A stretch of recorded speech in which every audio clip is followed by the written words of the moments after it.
할렐루야.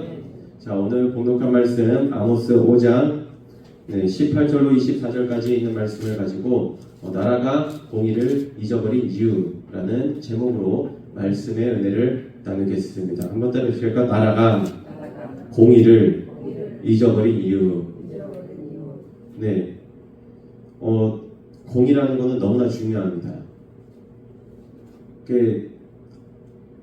판사가 만약에 법을 이렇게 판결을 내릴 때 무엇대로 판결을 내려야 될까요? 법대로 판결을 내려야 됩니다. 판사는 법을 벗어나면 안 되는 거예요. 판사가 마음대로 판결을 내리면 될까요? 안 될까요? 안 되는 겁니다. 마찬가지입니다. 이제 목사도 하고 싶은 말을 이 강단에서 하게 되면 그거는 설교가 될 수가 없습니다. 목사는 무엇에 근거해서 말씀을 전해야 될까요? 말씀, 성경, 여기에 벗어나는, 여기 이 가르침에 벗어나고 이 원리에 벗어나는 가르침을 한다. 그거는 이제 목사가 아닌 거죠. 우리는 하나님 주권 아래에서 살아야 됩니다. 하나님의 주권 아래에 살 때 우리에게 참 자유가 있고 우리에게 참 소망이 있는 것을 여러분 믿으시기 바랍니다. 공의는 누구의 것이냐? 공의는 하나님의 것입니다. 우리가 하나님에 따라서 살아갈 때 우리는 공의로운 삶을 살 수가 있게 되는 것입니다. 공의는 너무나 중요해요. 자, 나랑 생각이 똑같은 사람, 나랑 마음이 똑같은 사람, 나랑 뜻이 똑같은 사람은 이 세상에 존재할까요? 그런 사람은 없는 겁니다. 성격도 다르고 나의 모든 삶과 세계관 자체가 다 달라요. 그렇다 보니까 누가 옳다, 누가 그르다, 그거를 판단할 수 있는 것, 그거를 정말로 옳고 그름을 판단할 수 있는 그 기준이 존재해야 된다는 것이죠. 그 기준이 바로 공의라는 것입니다. 근데 우리가 서로 약간 공평하게 살 수 있는 그 가치관이 바로 공의인 것입니다. 그래서 좋은 나라일수록 참 공의로운 나라인 것입니다. 공의를 잊어버린 나라일수록 어떻게 될까요?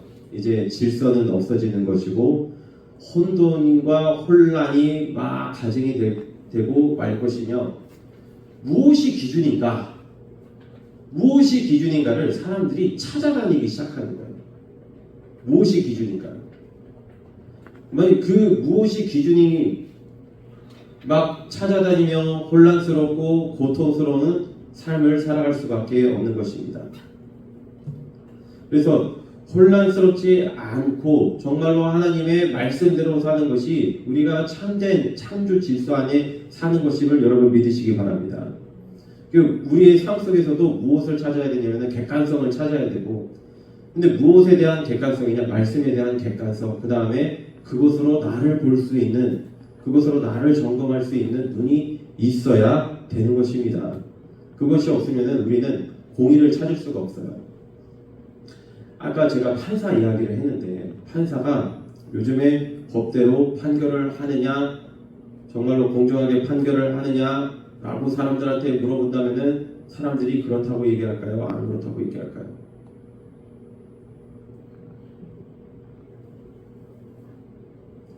이게 참 그렇죠. 우리가 어떻게 이 공평함과 이 공정과 이 공의를 왜 잊어버릴까요? 잊어버리는 이유는 다양한 이유가 있습니다. 다양한 이유. 일단은 판결을 굳게 하고 판사의 눈을 어둡게 하는 요인이 있습니다. 성경에는 그거를 뭐라고 말하냐면 뇌물이라고 얘기를 합니다. 근데 왜 돈을 사람들이 받으면은 왜 눈이 어두워질까요? 돈을 받으면은 왜 그렇게 될까요? 돈을 받으면은 왜 그렇게 되는지 아십니까? 이게 물질은 무생물이죠, 그렇죠? 생물이 아니고 살아있는 것이 아닙니다. 그러나 예수님의 말씀은 무엇입니까? 너의 보물이 있는 곳에는 너의 마음도 있다라고 말씀해요. 그래서 또 예수님이 뭐라고 말씀하시면은 하나님과 재물을 겸하여 섬길 수는 없다예요. 그렇죠? 사람의 이 판단 능력이 딱 저하가 되는 이유는 무엇이냐? 물질을 받으면 그렇게 돼요. 그리고 사람이 물질에 욕심이 있고 물질에 마음이 있으면 그렇게 되는 것입니다. 그래서 물질은 함부로 받으면 안 되는 거예요. 물질이 있는 것에 마음이 있다. 하나님께서는 많은 헌금이라고 다 받으시는 분일까요? 라고 한다면 그건 아닙니다. 불의한 재물을 하나님께서 기뻐하십니까? 안 기뻐하십니까? 기뻐하시지 않습니다. 근데 사람들은 돈을 좋아합니다. 돈을 사랑하면 일만하게 불이해요. 그래서 어쨌든 이 자본주의 대한민국을 살아감에 있어서 자본에 대한 어떤 갈망이 있는 것은 사실입니다. 하지만 아무 자본이나 다 받아서는 안 되는 겁니다. 그러면은 그 자본을 나한테 대준 사람의 뭐가 들어가는지 아십니까? 그 사람의 아까 보물이 있는 곳에 뭐가 있다고 했죠? 그러니까 아무 자본이나 받으면은 그 자본을 대주는 사람의 무엇도 들어가는 거예요? 그 사람의 마음이 나한테 들어간다고요. 그렇죠? 그러면은 공평함이 거기에서 있습니까? 없습니까? 이미 없어요. 거기에서부터 이미 마음이 다 기울어졌고요. 마음을 뺏겼고요. 눈이 돌아갔고요. 그러니까 거기에 공평함은 사라지는 겁니다. 판사들이 뇌물을 받지 말아야 되는 이유예요. 그 나의 진짜 그러니까 사람들이 내가 돈을 받으면은 그 사람이 나의 주인이라고 생각을 할 수밖에 없거든요. 직장 다니는 사람이 그렇죠. 자기한테 월급 주는 사람 그 사람을 상사로 여기겠죠. 그 사람이 나의 거의 막 주권을 행사하는 그런 현상들을 볼 수가 있겠죠. 그렇죠? 경찰들 같은 경우에는 공무원들 같은 경우에는 누구한테 돈을 받는다라고 이렇게 생각할 수가 있을까요? 세금을 받잖아요. 그렇죠? 근데 경찰들이 뇌물을 받기 시작해봐요. 그러면은 국민을 주인이라고 생각을 할까요? 아닙니다. 아닙니다. 뇌물은 받지 말아야 돼요. 지금의 경찰이 어제 이제 올림픽 공원에서 하는 행동들을 봤을 때는 국민을 주인으로 여기는 것은 아닌 겁니다. 아닌 거예요. 국회의원들은 누구를 위해서 일해야 될까요?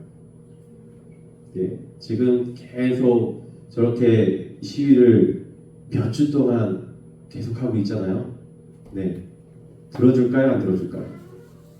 네, 부정선거, 재선거, 단일 투표, 수개표 계속 외치잖아요. 들어줄까요? 안 들어줄까요?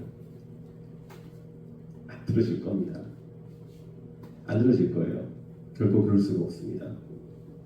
이 나라의 주인이 국민이라고 생각하지는 않기 때문에 그런 일은 벌어지지가 않습니다.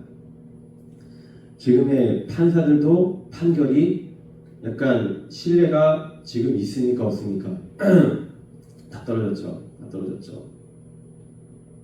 다 떨어졌습니다. 그렇게 많이 생각할 수밖에 없어요. 만약에 내가 다른 사람들한테 불이한 재물을 받았다라고 한다면은 그것뿐만이 아니에요. 아모스가 얘기하는 것은 다른 것도 마찬가지입니다. 가난한 자를 압제한다거나 그렇죠? 그 다음에 다른 공의롭지 못한 그 다음에 정직하지 못한 모든 상황이 이 나라를 다 망치고 그 다음에 공의를 잃게 만든단 말입니다. 그래서 정의가 사라지고 정의가 메말라지고 그 다음에 공의가 메말라지게 된다는 겁니다. 정의가 없고 공의가 없는 사회 어떻게 될 것 같습니까? 어떻게 될 것 같습니까? 또 무너지고 마는 거예요. 무너지고 마는 겁니다. 근데 이렇게 무너지게 되는 이유 중 하나는 우리가 하나님을 섬기지 아니하고 다른 신을 섬길 때 이런 일이 벌어지는 거예요. 하나님을 섬긴다면은 공의를 잃어버릴 수가 없고 정의를 잃어버릴 수가 없습니다. 당시 이 아모스가 어디에 대해서 이렇게 예언을 했냐면 북이스라엘에 대해서 예언을 했습니다. 북이스라엘 상황은 어땠을까요? 당시의 북이스라엘은요 굉장히 풍요했어요. 풍요로운 나라였고 그래서 풍요롭게 제사도 드렸어요. 하나님께 제사도 굉장히 잘 드렸던 그런 나라였습니다. 그런데 이 아모스 선지자를 통하여서 하나님께서 이 북이스라엘 통해서 예언을 하는데 그 내용이 뭘까요? 18절 말씀에 화 있을진저 야훼 나를 사모하는 자여 너희가 어찌 야훼 나를 사모하느냐 그날은 어둠이요 빛이 아니라. 자, 하나님께서는 다시 재림을 하십니다. 믿습니까? 다시 오십니다. 그날은 구원의 날입니다. 동시에 심판의 날입니다. 어떤 사람이 구원을 받을까요? 하나님을 잘 믿고 잘 섬기고 하나님께 정말로 구원을 받은 그 백성 그날에 삽니다. 그날에 살고 그날에 천국 잔치에 들어가게 되고 그날이 기쁜 날이 될 것입니다. 하나님을 사모하는 모든 사람들, 하나님을 찾았던 모든 백성들은 그날에 살게 될 겁니다. 자, 그러나 그날이 어둠의 날이고 그날이 구원의 날이 아니라 그날이 멸망의 날이 있는 날이 있어요. 그 어떤 사람은 그럽니까? 하나님을 잘 섬기는 사람입니까? 하나님을 잘 안 섬기는 사람입니까? 하나님을 잘 안 섬기는 사람, 안 섬기는 사람은 그날이 빛의 날입니까? 어둠의 날입니까? 어둠의 날이에요. 어둠의 날. 어둠의 날. 자, 북이스라엘은 겉으로는 하나님을 섬겼던 나라입니까? 아니면은 섬기지 않는 나라입니까? 겉으로는 하나님을 섬기는 나라가 맞아요. 그렇죠? 하나님을 섬기는 나라인데 그런데 하나님을 평소에도 잘 섬겼느냐 이거예요. 예배를 잘 드렸습니다. 예배를 잘 드리고 난 다음에 돌아가면은 하나님과 나랑 상관이 없는 삶이 펼쳐지는 겁니까? 그러면 됩니까? 안 됩니까? 그러면 안 됩니다. 내가 여기에서 하나님을 만나고 나가서도 하나님의 나라와 하나님의 뜻을 이루는 삶을 살아야 되는 것입니다. 그런데 이제 나가서는 하나님과 나와 전혀 상관없는 삶을 산단 말이에요. 교회에서는 완전히 다른 모습으로 산단 말입니다. 이게 참 그렇죠. 내가 배우자랑 그렇죠. 이 부부 관계가 있는데 부부 관계가 있어가지고 그 부부 관계에서 그 기념일 같은 건 진짜 끝내주게 잘 챙겨줘요. 그런데 항상 밖으로 나돌아다니면은 내가 아니라 다른 사람과 이제 사랑을 나누고 다 알고 있단 말이에요. 그리고 돌아와서 기념일만 엄청나게 챙겨준다고 생각해보세요. 그 기념일 기쁘게 받으실 수 있습니까? 네, 그렇죠. 자, 우리가 예배만 여기 와가지고 끝내주게 예배를 잘 드린다고 해서 그게 하나님께서 기뻐하시는 삶이 아니라는 겁니다. 나가서도 하나님의 말씀대로 살아야 되고요. 하나님의 은혜대로 살아야 되는 것이고 하나님을 구하는 삶을 살아야 됩니다. 그렇지 않으면은 여기 와서 예배 드리는 게 헛되이 경배하는 거고 헛되이 예배하는 거고 하나님께서 기뻐하지 않는 제사를 자꾸 드리는 거예요. 지금의 한국 교회가 좀 많이 그렇습니다. 너무 많이 한국 교회가 그러니까 뭔가 교회는 크죠. 그러니까 북이스라엘이랑 똑같단 말이에요. 지금 한국 교회가 북이스라엘이랑 똑같아요. 뭔가 교회도 크고 그렇죠? 예배도 어떻게 한번 드리면은 예배가 그렇게 화려한 예배가 될 수가 없어요. 참 화려하게 예배는 잘 드리는 것 같고 성가대가 한번 큰 교회에서 한번 한다고 해봐요. 뭐 악기 비싼 악기를 다 동원하고 엄청나지 않습니까? 그런데 그렇게 하나님을 찬양하고 예배하면은 하나님께서 다시 오시는 날, 그날 하나님께서 다시 오시는 그 재림을 기뻐하고 고대하지 않을까요? 그렇죠? 그런데 하나님께서 다시 오시는 날을 과연 믿는 사람들 중에 얼마나 많이 고대하고 있을까요? 지금 하나님 나라, 하나님 마라나타 얼른 와주시옵소서 그거를 진짜로 바라는 성도들이 이 나라에 얼마나 많이 있을까요? 이 나라가 아니라 그냥 교회 안에 한국 교회 안에 얼마나 많이 있을까요? 라고 한다면은 와가지고 뭘 구하느냐 이거예요. 와서 내가 하나님과의 관계를 구하느냐 이거예요.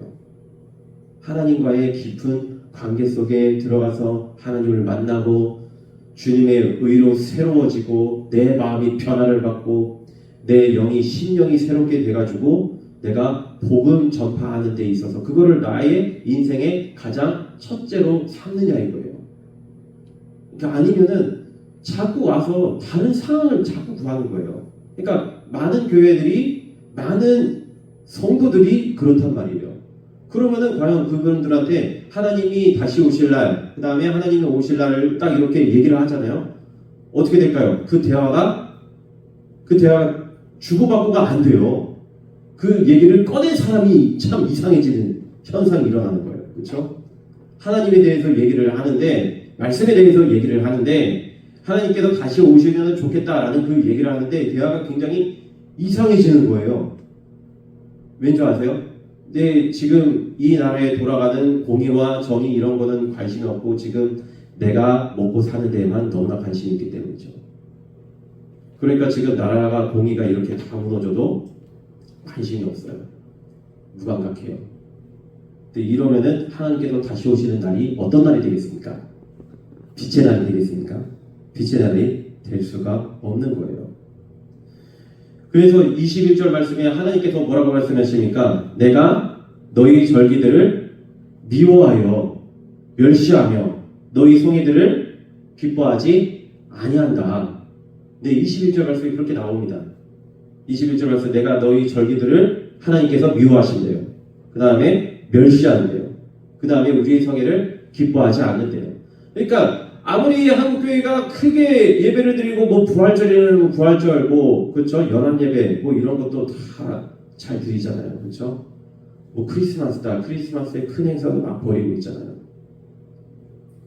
근데 그렇게 해도 있잖아요. 우리의 진짜 회개의 삶을 회개에 합당한 열매를 맺지 아니하고 우리가 하나님을 교회에서만 찾는다. 그러니까 여기 나와서 건물 안에서만 찾는다. 이게 돼버린다면요 하나님께서 그 예배를 받으시겠냐 이거예요. 안 받으신다 이거예요. 그래서 절기들도 미워하고 네. 야 너희들 뭐 고난주간 부활절 이거 다 미워한단 말입니다. 뭐 추수감사절 뭐 그 다음에 뭐 성탄절 절기들 다 미워하고요. 그 다음에 멸시하며 성회들도 안 기뻐한다고요. 주님께서 받으시는 예배가 돼야 되는 것을 믿으시기 바랍니다. 그래서 22절 말씀에 너희가 내게 번제나 소제를 드릴지라도 내가 받지 아니할 것이요 너희의 살찐 희생의 화목제도 내가 돌아보지 아니하리라 라고 나와 있습니다. 자, 우리가 하나님께 헌금을 드려요. 헌금을 드립니다. 하나님이 돈이 필요해서 헌금을 받으실까요? 가 아닙니다. 자, 물질이 있는 곳에는 마음이 있는 겁니다. 헌금을 드린다는 건 하나님께 나의 마음을 드리는 거예요. 그래가지고 유치부에서도 헌금을 할 때는 뭐 어떻게 일단 가르칠까요? 일단 헌금을 바른 자세로 내는 법부터 가르치죠. 자, 헌금을 한 손으로 내야 될까요? 두 손으로 내야 될까요? 두 손으로 받아야 되는 거예요. 두 손으로 다 이렇게 내야 되는 거예요. 자, 헌금을 할 때는 그저 이제 지폐를 하는 걸까 아니면 봉투에 싸서 이렇게 할까요? 봉투에 싸서 그러니까 헌금을 드리는데 올바른 자세부터 나와야 아이들이 본능적으로라도 헌금은 귀하게 내는 거구나. 헌금은 그냥 내는 게 아니구나. 아이들이 배운단 말이에요. 뭐에 대해서 헌금을 내는 자세, 헌금을 내는 어떤 올바른 행동. 그렇게 함으로써 아이들이 헌금을 대하는 그 다음에 하나님께 드리는 마음이 올바라지고 바라진단 말이에요. 그래서 헌금을 장난식으로 내면 안 된다. 그 장난이 그러니까 하나님께 나를 드리는 건데 그러니까 장난스러운 그런 마음을 드리면은 되겠느냐 이거죠. 하나님께 마음을 드리는 건데 그거를 바로잡지 않으면은 커서도 그 마음이 그대로 이어져요. 예배도 장난이에요. 그냥 삶도 그냥 장난이 돼버리고 마는 거예요. 나의 삶도 그냥 장난이고 나의 생명도 장난이 될 수밖에 없어요. 나의 생명은 누구한테 달렸기 때문에 하나님께 달렸기 때문이죠. 그래서 하나님께 제사를 드리는 거, 하나님께 제물을 드린다는 거, 그러니까 헌금의 액수가 아닙니다. 헌금을 드리는 마음입니다. 마음. 근데 내 마음이 정말로 하나님을 향한 사모하는 마음이 있냐면 하나님을 만나고자 하는 그 마음이 있냔 말이에요. 정말로 하나님과 만나고자 하는 그 마음이 있냔 말이에요. 정말로 그러니까 하나님은요 정이시고 공이세요. 지금 이 나라가 돌아가는 거에 대해서 굉장히 안타까운 마음을 가진 그 사람들, 근데 그 사람들이 아유 저렇게까지 고생해서 왜 나라가 너한테 뭐 해줬다고, 그러니까 뭐가 없는 거예요. 정의를 사모하는 마음, 그 다음에 공의를 사모하는 마음이 없는 거예요. 왜 없을까요? 정의랑 공의가 누구한테 있는데? 하나님을 원하지 않는 거예요. 그러니까 돌이켜야 되는 거죠. 돌이켜야 되죠. 그럼 나랑 상관없는 일이야. 모든 국민과 상관이 있는 일이고요. 실질적으로. 그럼에도 불구하고 계속 그 마음을 헤아리지 못하고 계속 저기 가 있는 사람을 극단적인 사람이다 이렇게 하는 거는 정의와 공의가 그냥 사라진 거예요. 그냥 사라진 겁니다. 그러면 그 사람이 드리는 예배를 하나님께서 기뻐 받으십니까? 안 받으십니까? 그럴 수가 없다는 거예요. 정의와 공의가 사라졌잖아요.